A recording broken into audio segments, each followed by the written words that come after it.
नमस्कार, हांव सरिता सरितास गोवन रेसिपीन तुमकां सगळ्यांक माये मोगाचो येवकार। आज आमी करूया डाळी रोस बटाट घालून। ताच्या खातीर अर्द कप डाळ हांवें शिजोवन घेतल्या आनी एक बटाट्याचे कुडके करून घेतल्या। रोसाक घालपाक हांवें अर्द वळ्याची सोय घेतल्या। तातूंत हांव घालता पाव चमचो हळदीची पावडर, थोडीशी आमटाण घालता वाटपाक, 4 सुक्यो मिरसांगो, 1 चमचो सुकी कोथमीर ड्राय रोस्ट करून घेतल्या ती घालता।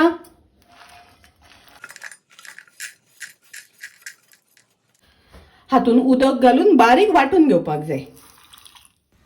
आता आमी डाळ फोडणेक घालुया। ताच्या खातीर गॅसार हांवें आयदन तापत दवरला आनी हांवें तातूंत 1 चमचो तेल घातला।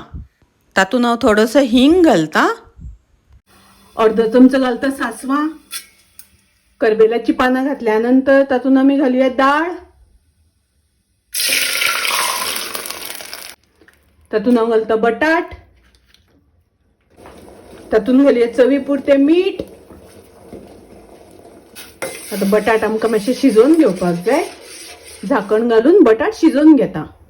आता हांव तातूंत घालता ग्राइंड केल्या ती मिरसांग, थोडेशे उदक घालता। उदक घालता आसतना तुमकां जितले दाट पातळ जाय त्या प्रमाणे उदक घालात। तातूंत घालता अर्द चमचो साखर, मिक्स करून घेवया आणि आता बरो खतखतो येवपाक दिवपाक जाय। डाळ आता बरी खतखतपाक लागली, शिजपाक लागली। तातूंत हांव घालता ओली कोथमीर, घालून मिक्स करून घेवया। डाळी रोस बटाट घालून तयार आसा, रेडी आसा। कांदो लसूण घालिनासतना खूप रुचीक लागता, टेस्टी लागता। तुम्ही नक्की करात। माझी रेसिपी आवडली जाल्यार लाईक करा, शेअर करा, तसेच माझ्या चॅनलाक सबस्क्राईब करात। परत मिळूया अशीच एक रेसिपी घेऊन। तोपर्यंत मस्त खायात, स्वस्त राहात, देव बरे करू।